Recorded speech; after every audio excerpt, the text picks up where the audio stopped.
All right, we are live. We are live.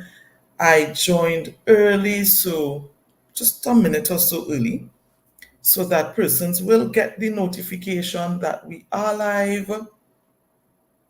So we are going to start at the top of the hour. We are going to start at the top of the hour. All right, just checking to make sure that persons can hear me and see me on both platforms. All right. Nice, nice, nice, nice. Great. All right. Good, good, good. Good, good, good. So I'm getting feedback that we are live on both platforms. All right. So we are going to start in just a couple of seconds. Hi, Des. Thank you for joining on. Really appreciate all your support. Nice, nice, nice. All right, so we are going to start at the top of the hour. I started a bit late. I started on the hour last week. And so by the time I went through all of this testing, we started a bit late. But I want us to start on time today, top of the hour, 8 p.m. Atlantic Standard Time or Eastern Standard Time. All right, I'm not sure what time of the day it may be by you in your part of the world. All right, great, lovely. All right, nice. 8 o'clock, top of the hour. We are going to get started. All right. So, welcome to session 2 of this 10-part series that we are doing. Thank you for logging on and welcome.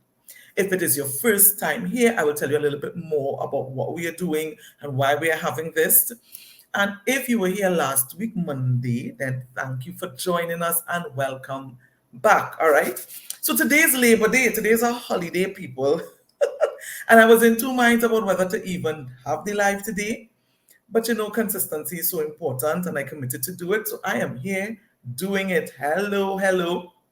All right. So happy Labor Day, Trinidad and Tobago, and happy Juneteenth Day, USA. All right. Holidays today. All right, all those different histories, and I'm not going to go into that today because today we are focusing on leadership from a national perspective. Our 10-part series today is session 2. We started last week, Monday, and we will actually be going, interestingly, when I counted the days, until the 14th of August, which is local government elections in Trinidad and Tobago. What, what a coincidence, all right? That was not planned. It just ended up like that. So we're going to see how that unfolds, especially as we are talking about leadership from a national perspective, all right? Now, because I am speaking about this in particular, even though I may live in Trinidad and Tobago, very familiar with our style of politics, as well as in the Caribbean, in the US, a bit in the UK, what I share can really be used in any democratic society. And as you would see when I go through, it's not only treating with electoral politics because we have national leaders in so many positions impacting the lives of citizens, and people think it's only the politicians, but it's not only the politicians. So we really want to pay attention to who sits in leadership positions in certain organizations in any given society. All right. So just take a quick moment, and if it is anyone who this may be useful to, share it with your peeps, share it in your groups. All right. So as many persons who can listen in live, excellent. But I know some persons. Yes, correct. Correct, Nigel. We are having that elections on August 14th, all right? And that will be the last session for this series. So the thing is, share it with whomever you need to share it with. And if it is, I know sometimes the times don't synchronize with what's happening in person's lives. People are doing various things. But if you are watching the replay, certainly put hashtag replay and let me know that you're watching the video. All right. So let me take a moment to introduce myself. I am Safiyajohnson, for those who may not know me. All right. I am the founder and CEO of Safia Group. It is a multidisciplinary agency that partners with organizational leaders and their organizations to nail their next level of success. Most time when I show up on these platforms, I show up wearing only my leadership hat. But I decided, you know what? Let me show up as founder and CEO of Safia Group because we do so many things behind the curtains. Our services can be accessed as a standalone or a combination. All right, and the combos are lethal. Our areas of specialty are accounting, human resources, strategic planning, and of course, leadership development. All right. So if you know that your organization, let me say this because we see it all the time, and sometimes I'll tell you this. Sometimes leaders don't always want to acknowledge or even admit when things are not going the way it ought to go. All right, because there's so many people looking in on what they're doing and looking in on their results, and sometimes it's a bit to save face. But the truth is, you would know, and it doesn't make sense to continue the way you're going. It is better to get help. So if you know that the organization that you currently lead is not hitting its stride the way you would like it to, or your leaders and your people are struggling to come into the right mindset, see the mindset, to nail your next level of success, then and you would want to know how we might be able to support you to get to that level, then I want to invite you to schedule a free consultation with me. It's 15 minutes, and we'll let you know what we can do for you, how we can help you. And I will tell you this, sometimes we even say, listen, we might not be the best fit to serve your needs right now, because it's not just about making money, it's about serving people and helping people get to their next stage of success. All right. If you're not the best fit, I'd let you know if I know someone in my network who might be better suited. All right. My team and I, we are called to solve big problems. And that's why I decided to do this live. All right. Big problems. And the thing is, there are many, many big problems that require solving at the business level, at the societal level. And because of my experience, my exposure, being that expert confidant of leaders, really who are leaders of leaders, that's where we best serve. All right. And I get that not everyone understands the intricate and delicate layers of problems that leaders face, especially at certain levels and in certain environments. And sometimes, even if they do understand, they may not know how to solve the problem. So, if it is you think we might be able to serve you, certainly make that appointment. All right. I will drop the link in the chat during this live. Click it, schedule the appointment, and let's have a discussion. All right. So, tell me which country you're logging in from. Tell me which country you're logging in from. Let me drop this link in the meantime while you tell me where you are logging in from. Let me see if I can drop this link in here. If not, I will definitely drop it after the live. All right. Even if it is you're watching the replay, let me know where you were logging in from when you're watching the replay. All right. So I can't seem to drop this thing in the link in the comments. But don't worry, I will get it and I will post it even after the live, right? And I'll pin it. So you would see the link to make that appointment. All right. So why are we here? Why are we here? I recalled jumping into my first senior executive position and realizing that it demanded significant and high level leadership skills, and not just the knowledge of leadership, but the know how of leadership. All right. It demanded that of me because I've met persons who have studied leadership and even have been in leadership positions for several years and still have not developed the skill of how to lead practically. All right. And at certain levels, there may be a first time. All right. First time you're in the position, and that's all right. But before someone accesses that leadership position, especially where they can influence the outcome of a nation or impacts its citizens, there must be a clear track record of what they can do or create. That is so important. There's just way too much on the job training for leadership positions in societies. All right. And leadership errors can be extremely damaging and sometimes irreversible, not just for the leader, but more so for the people they lead. For the people they lead. All right. And we can't just blame the leaders. We also have to take some responsibility as the people, because what happens is that if leaders at all were to say, listen, I really need support or I need assistance, they face reputational risk. It's almost like we have this expectation that leaders all of a sudden become superhuman or super knowledgeable about everything. And that's unrealistic and unreasonable. All right. And it's also dangerous because many leaders then respond by pretending. All right, by pretending. And if it is, we look through our society, wherever we may be, we're going to see that there are many leaders who pretend to know. But the truth is, the results suggest that they really don't. If you cannot produce for the people knows. They may like you. You may be a wonderful person, but at the end of the day, if you sit in a position of national leadership, and again, it's not only the politicians, I will go back through this list.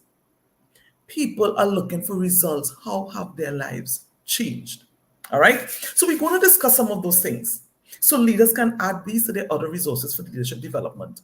Once you sit in a position where you can influence the outcome of how citizens' lives are impacted, even in the slightest way, you sit in a position of national leadership. All right. And remember, if you need support through the choppy waters ahead, we are here to help. Leadership doesn't have to be lonely. All right. So if you serve or you want to serve the public in any way at any level, particularly at the leadership level, then stick around, all right, and share with others. I often say being in a leadership position doesn't necessarily mean that you know how to lead. Ouch. Ouch. Being in a leadership position doesn't necessarily mean that you know how to lead. Leadership is a skill. It can even be referred to as a muscle that gets stronger the more you work it out the right way. Just like an exercise. If it is you are doing a squat and you don't have the right form, you will not get the results out that you want. That's why some persons can sit in leadership positions for years and still struggle to be that strong leader. Leadership is a skill that can be learned and it can be mastered. And if you're a leader, you need to recognize this. And the more you invest in your leadership skill, is the stronger you will become. I said it last week, I posted it this week, and I will say it again and probably say it every week. You can delegate many things, but you cannot delegate your leadership. You can delegate many things.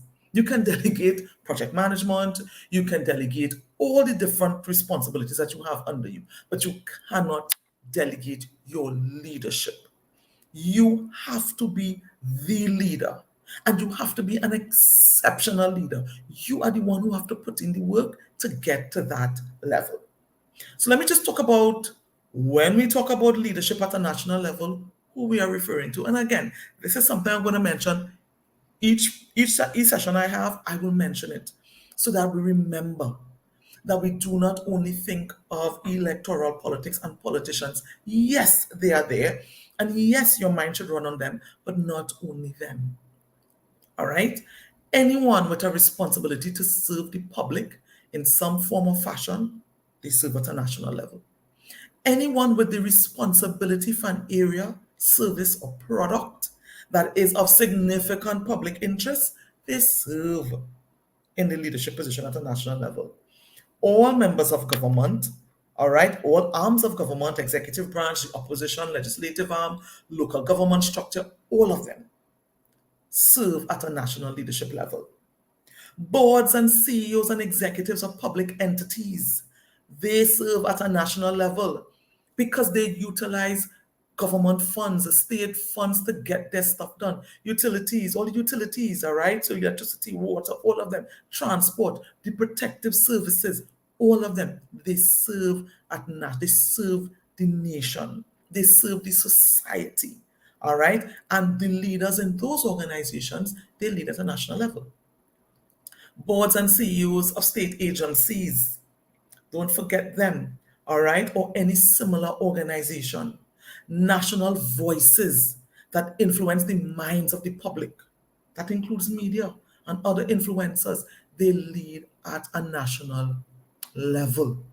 It is so important that we understand who these persons are because they will impact the lives of the citizens.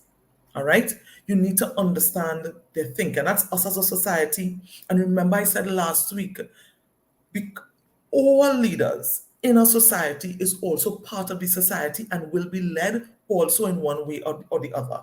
So even though I say we, everyone, all leaders are also part of the society, and so they will be led at some point in time or the other. And remember, I also said that people access national leadership positions in different ways. Elections is just one way. As I indicated in Trinidad and Tobago, August 14th, we have local government elections. It happened to be also the last day of this national leadership series. All right? All through different democratic societies, all through the year, there are elections in different countries. But it's not only elections, people are also appointed to these positions. So you have appointments. You also have recruitment processes. So you can access a leadership position that impacts the lives of citizens through a recruitment process. All right, through people who were not elected by the public. So you need to keep your eyes on that. You need to understand that also. And it's the responsibility of the members of the public to our leaders and our countries to make sure that we choose well, to make sure that we add our voice. Okay? And if you have not watched last week's videos, I want to encourage you to look at it, take some time, have a look. I'll also put a link in the chat for this, just for ease. All right, so I have two links for you. I have the link to schedule an appointment with me, and I have the link to last week's video to put in the chat for you at the end of this live. All right? Let's jump in for today. Let's jump in for today and talk about this thing. I'm going to really break it down and open it up a lot. When I teach on leadership, I generally work with executives, managers, persons aspiring to be leaders. Also, I work with executive teams. But this time, I want to break down those leadership principles and put it in the context of leading from a national perspective, leading the public and the impact on the public. All right, so that anyone who is sitting in this leadership position, you can take these principles and use them. Again, when I teach on leadership, these principles are transferable in different aspects of life. So you can use it in your home, with your children, spouses, family members. If you lead in a social environment, religious environment, they can work. Even though each environment has their peculiarities, all right? But this is a general base that can be used. If it relates to the specific environment, I will indicate that, all right? So we're gonna jump in. So, anyone who would have followed me for a while know I always talk about the difference between leadership and management. Most time when I do training, it is part of the foundation that I lay, and I want to lay that foundation also here. It's very, very, very important. I will just touch on management very briefly, but the reason why I touch on management is because that is what we do most times, thinking it is leadership. And that is why leaders struggle. That is why sometimes leaders don't get, as a leader, you don't get the outcome that you're looking for because you're really practicing management thinking it is leadership. But leadership is what will get you what you're looking for. So, management, when we look at the origin of the word, all right, it comes from an old Latin word that means controlling, and particularly controlling horses, all right, not people.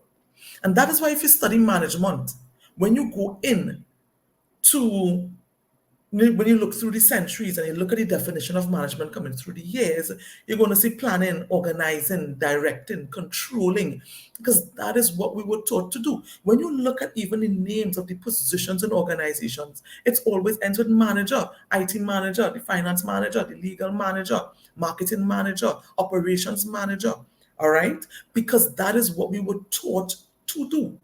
Now, this approach to treating with people has led to several revolutions over the years where people revolted against management. And you're going to hear a us and them scenario when it comes to management, because management creates all of these issues for you. All right.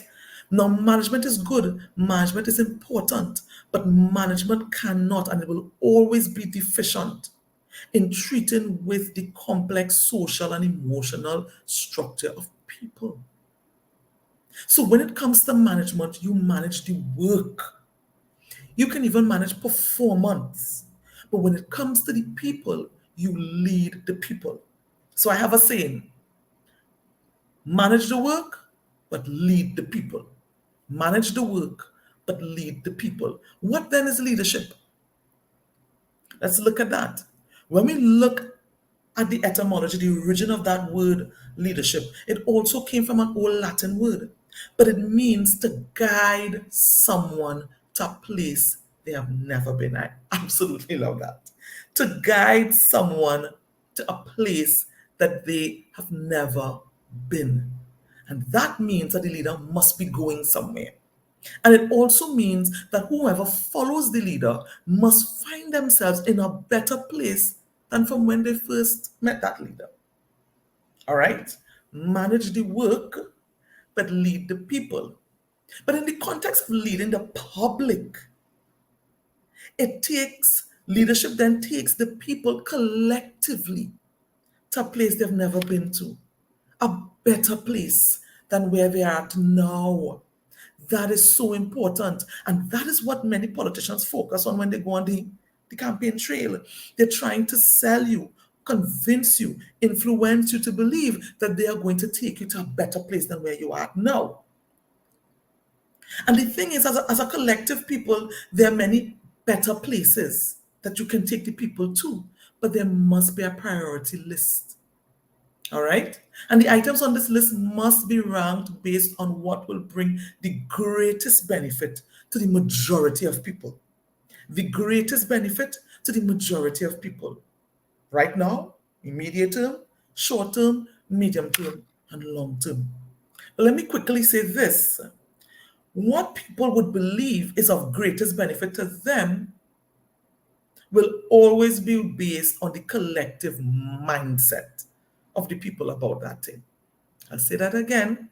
What people would believe is of greatest benefit to them will always be based on the collective mindset of the people about that thing, about that thing. It cannot just be based on one person's mindset or a few people's mindset, as good as it may be. So you may be seeking to do something great, but if that doesn't register as great in the people's mind, you would have just been viewed as wasting time or resources. And a lot of people need to get that. You have to connect with what is in the people's minds, not just what you think is best for them. Because if what you think may be best for the people, and it's different from what the people believe is best for them, then you have to convince the people that what you want for them is in fact better for them. People are not stupid. All right. And when national leaders treat people as if they're stupid, you lose trust fast, very, very quickly. People are not stupid. So you need to connect with the people about what is in their minds collectively, about what they want for themselves. All right? And if you, as the leader, have a vision of something that is great or greater for the people, that is different from what the people believe is great for them, you then need to come to the people and get the people on board and get that buy-in, which is influence, which is going to be the focus of what we're going to talk about today. We're going to talk about leadership influence. But I want us to understand you cannot just come and say, this is what I have for you. This is what I want to do for you. If it doesn't register in the people's minds, as far as they will be concerned, you are wasting time and you're wasting resources. And what it could simply mean is that you have things in the wrong priority. None of them may be wrong per se, but you have to take it in terms of priority. All right? Let's talk about Maslow's hierarchy of needs. For anyone who knows Maslow's hierarchy of needs, I want to break down, I'm not going to break down all, I'm going to break down the first two, because that is where most public service organizations come in. You have their physiological needs. That's the most basic need.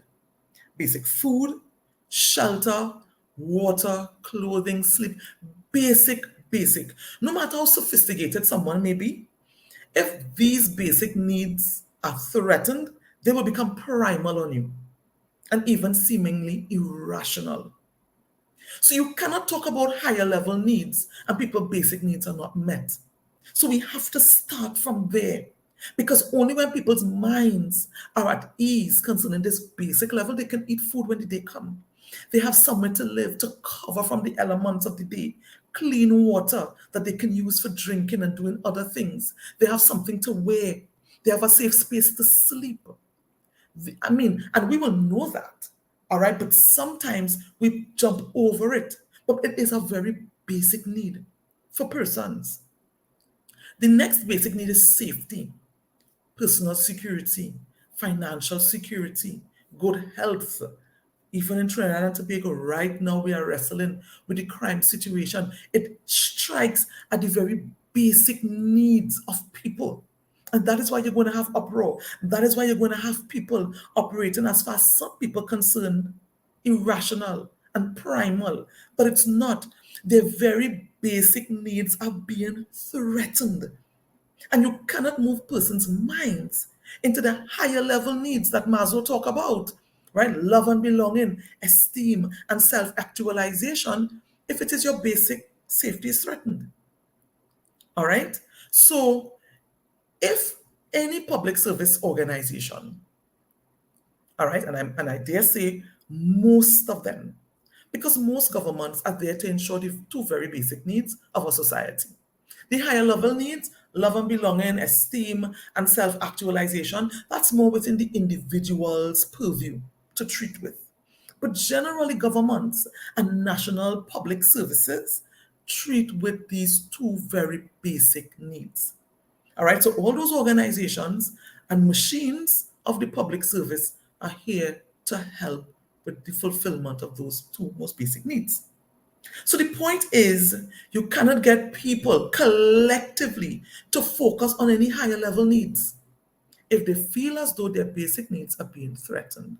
All right? So do not ever forget that when you see people operating, not responding the way you thought they would have responded, go back and check and see if their basic needs, if they're settled, if they're comforted, if they feel secure in those basic needs being met. And I also want to say this, as a leader, you will have access to so many different things, spaces, opportunities that your people may not have access to. And so sometimes as a leader, you may even forget that some of the people you lead, their basic needs are not met. All right? So you always have to do that reality check. You always have to do that touch base with your public to ensure that what you are focusing on, what is on your priority list, is also on the people's priority list. Or let me say it this way, what is on the people's priority list is on your priority list. Not just from lip service, but really you're using your influence, you're using your access, you're using your authority and your resources to have the items that are on the people's priority list on your priority list and met. Let me know if I'm making sense.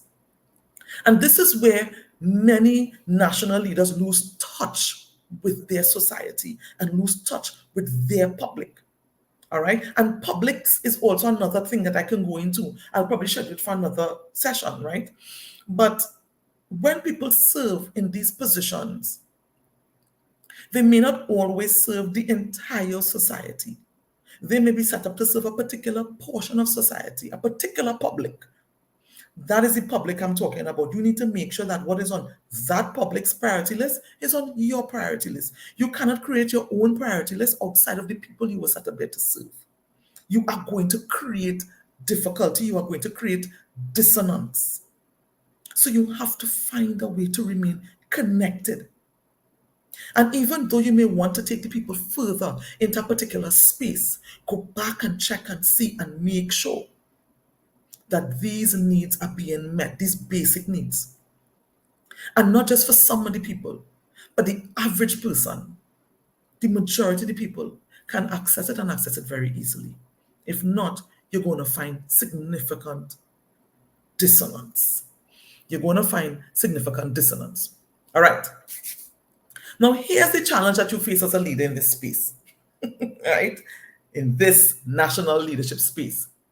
There are hygiene factors in society, all right? And again, anybody who would have been exposed to any of my training, I talk about the hygiene factors and how sometimes we misuse hygiene factors in the workplace. I'll give you a for example.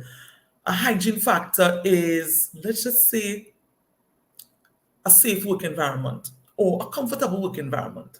Let's just say you work in an office having air conditioned. A hygiene factor are those factors where their presence doesn't bring satisfaction, but their absence brings dissatisfaction. So you walk into the office, the AC is at a nice temperature, you feel comfortable, you don't even notice it, you go in there and work. It's a hygiene factor. However, if it is the AC stops working, all of a sudden you realize what's happening, the place got warm, you no longer want to be there. All right? So think about it, we'll use literal hygiene. So if someone takes a bath, brushes their teeth, you don't particularly notice, it doesn't stand out to you, hey, this person took a bath, or they brushed their teeth, it doesn't stand out. But if they don't, for a number of days, and then they come into your space, you will notice it becomes apparent. And in a society, there are hygiene factors as well. And these hygiene factors take quite a lot of money and resources to keep going. And they leave less money and resources to focus on some of the problems that require solving. All right? And the thing is, as a national leader, no one notices when you keep the hygiene factors going. No one gives you kudos.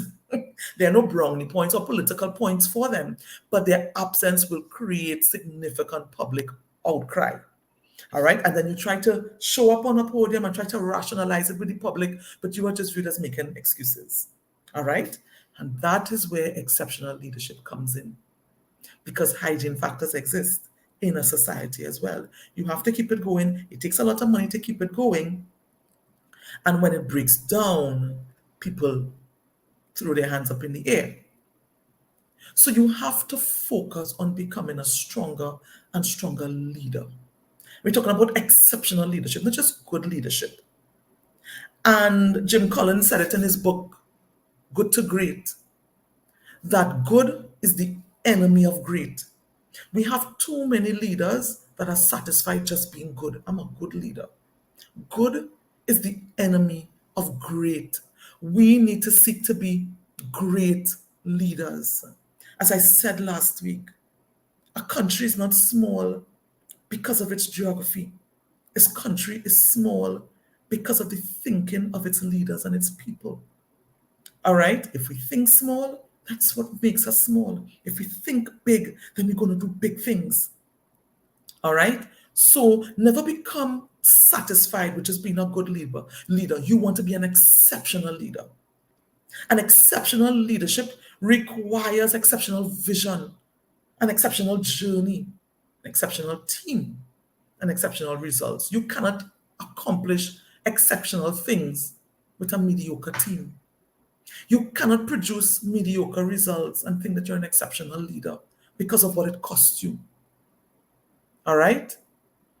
You want to be exceptional. And one feature of exceptional leaders is that they are masters of influence. Masters of influence. And that is what we're going to talk about today. Not going to take long. I'm going to stay like about 15, 20 minutes again. I want to share on just influence, but from that national leadership perspective. Now, the way I always define leadership is influencing others to take action. Very simply. Influencing others to take action. Coercion is not leadership. If you have to throw your weight around that you're the boss or I'm in charge, that's not leadership. All right? That may be fair. It works in some environments, but it will always be a weak form compared to influence. And the greater the number of people, And the greater the conviction to act, the greater the leadership. I'll say that again. The greater the number of people and the greater the conviction to act. Because if no one takes action because of your influence, leadership did not occur. All right? The greater the number of people and the greater the conviction to act, the greater the leadership. All right? So let us jump deeper now into influence. So influence is, and I host generally every year, the Increase Your Influence Challenge. It's a 5-day challenge. We have not yet set the date. It will be sometime, most likely in October, September, October. All right? But influence is a big, big portion of true leadership. Talking about making a difference, creating significant impact, and making inroads into spaces where you didn't really have support at first within your organization and within the machinery you are called to lead, and also with the public who you are called to serve. So, influence is that indirect or subtle effort that brings about changes in human behavior. It's indirect or subtle effort that brings about changes in human behavior. When influence occurs, no one sometimes, the person being influenced really doesn't realize that they are being influenced. But you, as a leader, you have to be deliberate, strategic, and masterful at it. Because when people willingly follow you, that is when you know you're into the great things. That is when you know your influence is powerful. And the thing is, influence is rooted in trust. And that is why in societies, there is so much challenge because people do not trust their leaders. Sometimes people don't even trust the very leaders that they have committed to support. People don't even trust the leaders they have committed to support. And it is near impossible to influence someone who doesn't trust you. You cannot change their behavior. All right? And that is the issue. The issue is an issue of trust. The issue is an issue of influence. And people must trust your character and they must trust your competence. All right? People must trust your character, your perceived integrity. People must trust that. And people must trust your competence, your ability to get the job done.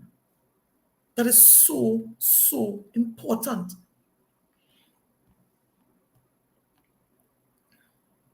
Influence is the bedrock of any great leadership.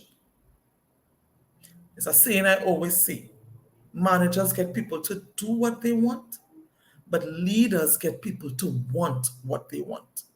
And think about that from a national perspective. As I said before, many leaders err on the side of management and think that they're leading. But the most, at best, you're going to get people to do what you want. Because there might be the threat of pulling away support or being embarrassed or some threat to their livelihood. So they're going to do it. But for you to create significant change and impact, for you to shift your society into a whole different space, for you to leave a true legacy, you have to lead people because leaders get people to want what they want. Because when people want what you want as the leader, they go off and find ways to accomplish it on their own. They go and they find ways to support you and to enhance your impact and ability to get what you want done. Influence is how you get people to want what you want. Influence is invisible, painless, and extremely, extremely powerful. I'll say it again, it's invisible, it's powerless, it's painless, but extremely powerful. All right? Now, when it comes to influence, trust is the bridge on which influence rides. Trust is the bridge on which influence rides. Your role as a leader is to focus on building trust. Once you focus on building trust, influence naturally develops. So you want to resist the urge to try to focus on the influence itself. You want to focus on building trust. Build trust with the public you are designed to serve. You were set up there to serve. Build trust. Build trust. There is a lot of distrust, mistrust, broken. And we know once trust is broken, it's very difficult to get back. People don't trust their leaders. People do not trust their leaders. As I said, if we look at the political landscape, some people don't even trust the leaders in the party that they are in. There is a disconnect. They either don't trust their competence to create the results that they need to see, or they do not trust their character, that what they say they are going to do, they will do. They do not trust that they have the people's best interests at heart. They do not believe that they have the organization's best interests at heart. And so there is a disconnect. National leaders need to focus on building trust with the public. Once you build trust, influence naturally builds. Naturally builds. All right. And when I'm sharing on, it's there in the science. I'm not just sharing that. I've seen it in my experience, but it's science. It's based on human behavior. All right. It's based on human behavior. And the extent to which you are able to genuinely and consistently build trust, it's going to be in that direct relation. You are going to be able to influence others. All right. Now, there are some traits that help strengthen trust and deepen trust. And I'm just going to share on probably just 3 of them today. All right. There's quite a number of them, but I'm only going to share on about 3 of them. All right. The first one is no prejudice. No prejudice. And prejudice just means to judge beforehand, to judge before you have any facts, to prejudge, to put a label on someone before they earned the label, essentially. Now, as people, naturally, we would have biases. Biases are not necessarily wrong. It's really ingrained in us as how we operate as people based on our exposure, environment, upbringing, a whole lots of things. But if you are seeking, or if you are in a position of leadership in a society, you have to really detox yourself, decontaminate yourself from prejudice concerning any group in that public you are called to lead. Because if, let's just put it, let's give you a for example. Let's just say I am in the public. You are called to serve me. You are leading. You have all the resources, the authority, everything that you need in order to provide service to our public, which includes me. If I believe somehow you have prejudice towards me, or you have pre-labeled me before you actually know me, I will not trust you. I will not trust you. I will always think you have an ulterior motive. I will always think that you don't have my best interest at heart. I will always think that you're up to something else. Even though that may not be the case, that may not be the case. But once you exhibit and display prejudice, and it is so important for us to check ourselves. One of the areas that leaders struggle with the most is lack of self-awareness. That is the biggest issues leaders face, even at the national level. Lack of self-awareness. They don't realize how they come across. They don't realize how they sound. They don't realize their facial expressions and what it communicates. They don't realize how they impact a room or how they impact a group of people. So they may actually be communicating something that they don't intend to communicate just by an eye roll or a shrug of the shoulders. As leaders, we have to become so clear on who we are and how we appear. All right? And you may be inadvertently displaying prejudice, or you may be saying something or doing something and you don't realize that it communicates that. So you have to check it. You have to check it. When we are advertising, when we are in our speeches, the words we use, the phrases that we use, you cannot offend any section of the public you are designed to serve. We have to be very, very careful, because people are going to become They will not trust you. Once you do not have their trust, you will not be able to influence them. Once you cannot influence them, you will not have their support. And once you don't have their support, you're in for a bumpy ride. So you have to peel away the prejudice. And we think we're not prejudiced, or we may think our prejudice is justified. It's not. Let each person earn their label from you. Don't label people based on people groups. All right? And I'm not going to go in to the whole issue of race and ethnicity, but it includes all of that: race, ethnicity, religion, age, gender, all of these things we have prejudice about. I'll give you an example, but in the corporate space. You might interview somebody, been interviewing executives for a long time. That's part of what we do, finding the best leaders for jobs. And you may meet someone and you may tell yourself, when you look at this person, based on their age, they're too young for the job, so you disqualify them. That's prejudice. You have that person didn't earn, too young for the job. They didn't earn that label. You gave it to them before you even see what they can do. I became a CFO at age 25. And I did a pretty decent job, if I may say so myself. It was rough. But being a CFO would be rough no matter what age you're at, because it is a tough job. Or you may see someone and their hair is white, all right? And they may be approaching retirement age, and you may tell yourself, that person old, they're not bringing anything new to the table. You can't say that. Let the person earn that label from you. Let them show you that they have passed their time. You don't assume that of someone. And I use age because I didn't want to go into some of the more delicate and sensitive topics like ethnicity and race, but it holds true even for there, or gender. And that's why I love, I don't know if anybody saw that video where they said, they have the caption, them, you throw like a girl. And then when you see the video, this young lady threw a ball from the field straight up to the top of the stands. Yeah, I throw like a girl. Because sometimes we have these prejudices. And as a leader, if it is you have a prejudice, you will erode trust from your public. So I want to encourage you.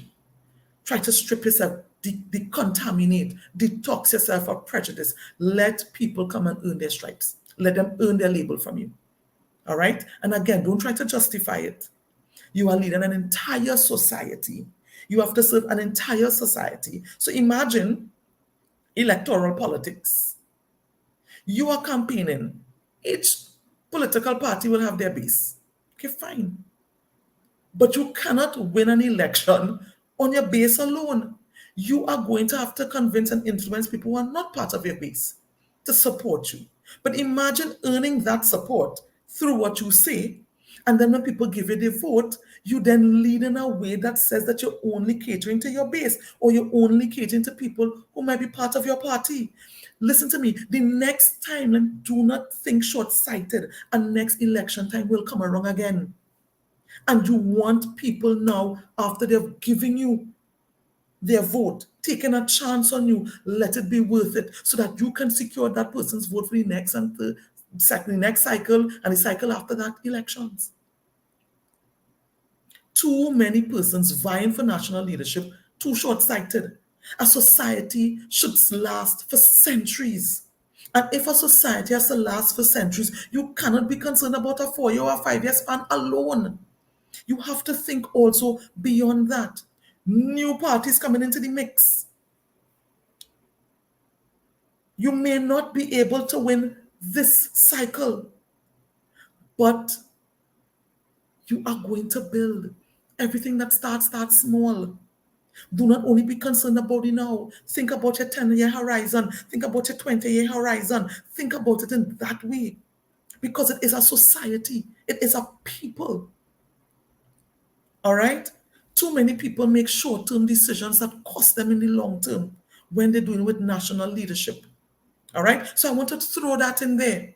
That's one thing. Prejudice. Be careful of it. If you have it, what you need to do to determine if you have prejudice, talk to people you don't usually talk to. Talk to people who are not in your inner circle. Talk to people who are not from your base. Talk to persons that are outside of that normal circle of the people you always hear. As I often tell my high-level clients, the higher you go in leadership is the less people are willing to tell you the truth. So you may be surrounded by people who will tell you yes all day long, but those yeses are not helping you. Those yeses will not get you the success that you're looking for. And sometimes I have to come in there and burst their some bubbles, but I burst the bubbles so that they can get to the next level of success. So talk to someone outside of your circle.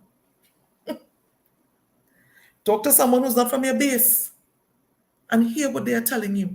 They are going to tell you if they're hearing and seeing prejudice in you. Strip it from yourself. If you truly want to be a formidable and exceptional leader in the national landscape. The second thing I would touch on is genuineness. Genuineness. And I will tell you this. I love dealing with these types of topics because some people see it as soft skills. And I often tell people the soft skills are the new hard skills because we're dealing with people. Management only doesn't work. Leadership, when you deal with people, you have to connect with people. And people can see through BS. People are not stupid. Persons may not always have the eloquence or even the access or all these different things that you think they need in order to have an opinion. People are not stupid, I'm telling you. They see through all the nonsense. So you want to be genuine with persons. If you truly want what's best for the nation or best for the public that you serve in your capacity, they will know when you speak. They're going to hear it in your voice. They're going to see it in your face. And your actions will certainly show it because we know actions speak louder than words. So they will know, even if it is you are able to fool someone and get their vote or support or get the appointment or get the nod from the recruitment panel for the position, with enough time, what you truly desire will show itself. And then the next time around, when you need that support, you will not have it. So you want to be genuine. If you do not have the country's best interest at heart, do not put yourself up to serve. And let me say this. Just wanting to move somebody out of a position is not a good enough goal.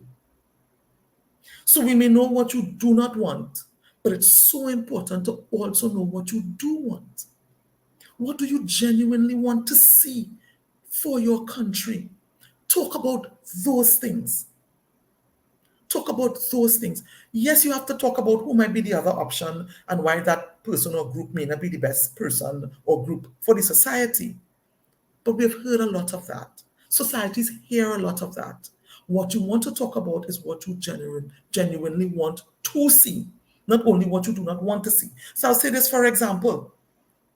So you can sit and tell yourself, I'm not scared, I'm not fearful, I'm not afraid. Let's just give an example. Okay, fine. You're facing something that seems insurmountable. You have to give yourself a pep talk, in order to face it. Just saying, I am not scared, I am not afraid is not good enough. Okay, so you are not scared, you're not afraid, but what are you? I am brave, I am powerful, I can do this. And it's the same thing with national leadership or any leadership for that matter. It's not good enough to just come and say what you don't want or what you don't want to see or who we should not want or who we should not want to see. It is important for people to hear your heart genuinely about what you want and let that translate into your results. You're going to see how it will turn around. And I will also say this. People want to see mature leadership. And one of the days I'm going to talk about, because a couple of weeks ago, I did a whole live on intergenerational leadership. But I'm going to I'm going to bring that nexus of that intergenerational leadership and how it impacts in the national space. Because a lot of the people who are around now, the Gen Ys, Gen X, Gen Ys, Gen Z, all that has gone before, sameness, people are over that. People are tired of the same. People are tired of the same. And there is a reason for that. As I said, that's a whole other session. I will talk about it in a later session. But for now, we are talking about when you are there. People want to see mature leadership. So I'll give you an example of what mature leadership looks like. Let's talk about electoral politics.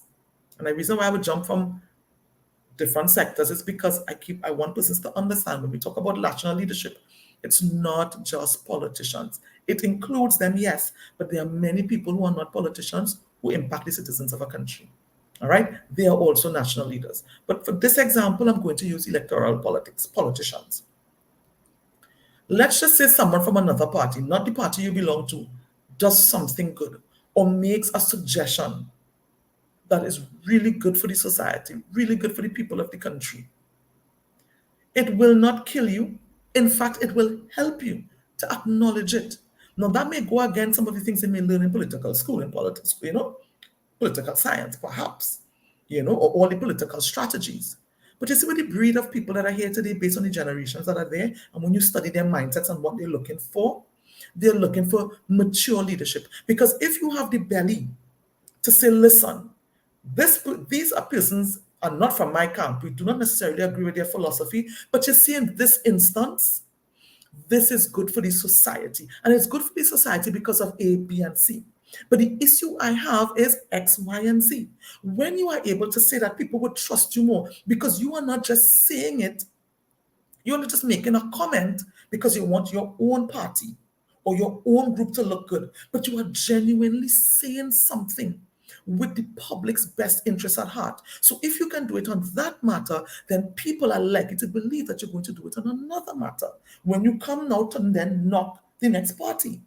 But what we are finding, and this is not only in Trinidad and Tobago, I see it in other societies, we would have had a Commonwealth mock parliament here with young people, and it's the same style of politics. All right, so it's not only you're thinking it's only your society, it's not that's the style of politics people have learned over the years, but it's wearing all on the populations. People want genuine leaders who will say what is in the best interest of the society, whether it came from their party or not. That is when I will trust you. That is when I will trust you. If you only say something great about your party and not great about the other party, it makes me wonder. People are smart. People are not foolish. So I want to encourage us. All right? If the next party didn't say it, but it doesn't prevent you from saying, listen, they have done well on point A. I'll give them that, and it's good because of X, Y, and Z. And our party also wants to see this. We also talked about this. And so I have to acknowledge this. But you see on these points, X, Y, and Z, this is where they fall short, and this is why. You don't want to just oppose for opposing sake. You don't just want to say they are bad for being bad. You don't just want to blame this one for blaming this one's sake. People get that weighs all on the population. People want genuine leaders. That is what builds trust. Because if it is if I can trust you to tell me the truth, even when it doesn't make you look good, then I will trust you. Then it's likely that you're telling the truth because you will not throw yourself under the bus. And I'm not saying to throw yourself under the bus, but it can't just be that the other party all wrong and your party all right. And I gave the test last week, right? And I said that in the context of the society, we as a people, because we feed sometimes into this poor leadership. But and we need to do that as national leaders on our own party organizations, wherever we are, regardless of who have done it, who did it. It's like a blind taste test. Is it right or is it wrong, regardless of who did it? It doesn't matter who did it. It's still wrong. It doesn't matter who did it. It's still right. And when you come from that genuine place, you are going to get the trust of the population. And then you're able to influence them to get the outcome that you want. It's all based in, as I said, it's based on science, based on human behavior. All right. Last point I'm going to touch on today. Guys, I'm always guilty of over talking. Forgive me. But last one. All right. Thank you for being with me. All right. Last one. I'm going to talk about this. Results. This is big. This is big. People underestimate how huge results are. Results is one of the ultimate trust builders. Trust builders. You can get the job done. And it's not good enough to say I just landed here. That I just landed here would last for 3 months, 6 months. When I hear a leader after being there a year saying, well, I'm only just came. No, that's not acceptable. Or you may have a machinery that works against your results. Many people come into national leadership bright-eyed, bushy-tailed. When you don't sit in the hot seat and you sit out in the stands, into the audience, into the public, it's easy to cast aspersions and pelt stones. When you come and sit in this seat, you realize, right? Okay, thanks for that. You realize that the seat is hot. And what you thought it was going to be like, it's not. And then you're going to realize that you're coming into a space, and because you're dealing with a public and national funds, most time you're going to meet a lot of bureaucracy. A lot of bureaucracy that makes it difficult for you to accomplish the results that you need to accomplish. So I want to encourage leaders, focus on creating results, the results that you promised the people that got the support to get you that access. People are going to remember, or if they don't remember, they are going to get tired. All right? Nothing builds trust like results. Get it done. Get it done. Find a way. Get it done. You can get it done. You may think you cannot. And I often do an exercise when I do group trainings with executives. All right, I wouldn't do it here. All right. But sometimes the rules that we think exist, they don't. They don't.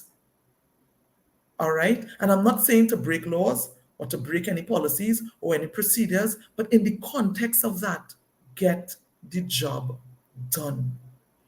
Produce the results. Push the envelope. The people who are designed to do the work, let them do the work. If you are engaged to work from 8 to 4 and you have a department or an organization, but for 50 years, they work from 10 to 2, when you come in there, you may be thinking, oh my God, how do I change this? If the employment contract says 8 to 4, yes, I know they will be unionized and all these different things. Get the people on board to work to produce, because you are the one that are going to be held. You are going to be held responsible. That is why you are the leader. People have placed within you the authority, the access, and the resources to create results on their behalf. And if that is your main role and you don't do it, people will not trust you. They may even like you, but they wouldn't trust you. They maybe think it's sweet. They might think, okay, you give excellent speeches. Oh my, she's real powerful when she speaks, or he's an excellent orator, or whatever it may be. But at the end of the day, nothing nails your influence and trust like results. So get it done. Get it done. And there's a way to get buy-in and all of that. Find a way. Find a way. As I said, invest in yourself. Upskill your leadership skills. Upskill your leadership so that you can get the job done. Just talking about the process and the bureaucracy and things taking forever to get done, it is not good enough. As I said before, a country is not small because of its geography. Never. It's always small because of the mindset of its leaders and its people. All right? So once you change that thinking, find a way to get it done. People want to produce results. People love results, People love results. But if they're allowed to not produce and get the same reward, why produce more? Why produce more? All right? So, and you want to surround yourself. That's the last thing before I start to land the plane. I said it earlier when I was talking about exceptional leadership. You cannot be an exceptional leader and surround yourself with mediocre, average people. It's not going to happen. You can want it as much as you want. Once you do not have exceptional people around you as well, it's not going to happen. And that is why when you look at the research, one of the biggest struggles CEOs face across the world, more than 55% of them, it's having the right people in their leadership teams. Yeah, that's what it comes down to. So the leaders of leaders, you who sit at the pinnacle and you have leaders under you, you need to make sure you have the right leaders with the right mindset, with the right attitude to get the job done. Otherwise, all they're going to bring back to you is excuses. And then you have to now take these excuses and face the public. That's not good enough. You want to make sure you surround yourself with exceptional people. And that's why it's important to invest in your people also. But there's this amazing saying, no matter how skillful the tradesman, no man carves on rotten wood. No matter how skillful the tradesman, No man carves on rotten wood. So you need to make sure the people who are around you have the capacity to even produce. Once they have the capacity, invest in them, support them, demand of them, place a demand on their greatness, place a demand on their exceptionality, demand it of them. And that's how you're going to get the results to present to the people who put you there. All right? So as I land this plane, I committed to a number of things. I'm going to remind you of that because as soon as I come off, I'm going to put it in the chat. I was struggling to get into the chat. I don't know why I'm struggling to get into the chat, but I'm going to post it when the live ends. I'm going to post the link to schedule an appointment with me. And I want to encourage leaders, if it is you're not certain on your next step, or you know you may have experienced something that I talked about, schedule the appointment. It's free, 15 to 20 minutes. I'll give you a game plan. If I can't assist, I'll refer you to someone who I believe might be able to. But getting to that next level is a must. The other link I'm going to put for you is a link to last week's live. All right, for those who may have missed it, so you can easily access it. All right, so I want to land the plane and I want to thank you for being here with me. We are going to be here next week, Monday again, 8 p.m. Atlantic Standard Time or Eastern Standard Time. So if it is you know anyone who needs this information, send it to them, send them a link. And the other thing is, when I post, you may see me a lot put in DM me, direct message me, private message me. And the reason why is because working with leaders and having been a leader in different spaces myself, sometimes you don't need the world to know what you're doing. You don't need them to know who you're talking to or the services that you're accessing. And so I often make that space available. So DM me. All right, send us an email, info@safiyagroup.com, or WhatsApp us on our company phone, 868-377-3215. All right, reach out. Or if you have a mentor already, great. Go to your mentor. Make sure your mentor can produce that type of, they can place a demand on your greatness. Make sure that you don't live small. Make sure that you don't accept excuses from people who are designed to help you get to that next level, so that you bring in the people nothing. And you're bringing the people just explanations and all of these different things. The people want results. All right? So, no prejudice. Next one was come in genuineness and bring your results. All right? So, guys, thank you for logging on with me. Make sure and be here, set your alarm, put it in your calendar. Next week, Monday, 8 p.m., we are logging on again. Thank you, guys. Bye.